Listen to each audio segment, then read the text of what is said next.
اللهم قد بلغت. كيقول وزير العدل اللي ساكن في شي بلاصة وما لقاوش نفس العنوان ديالو في البطاقة الوطنية يعول على الحبس. هادشي ماشي انا تنقولو، تيقولو وزير العدل.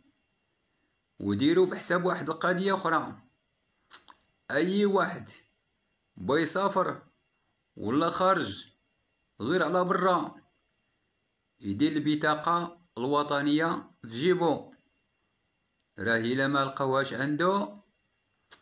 عنده الخطية، عنده يعني من 4000 ريال حتى 6000 ريال. هادي خوتي اللهم قد بلغت، ولكن الله يحسن عون هادوك الناس اللي تيكريو التهمة كيخصهم يبلغوا. هادشي ماشي انا اللي تنقولو، واللي ما بدلش العنوان راه غادي يمشي للحبس. اللهم قد بلغت، والسلام عليكم.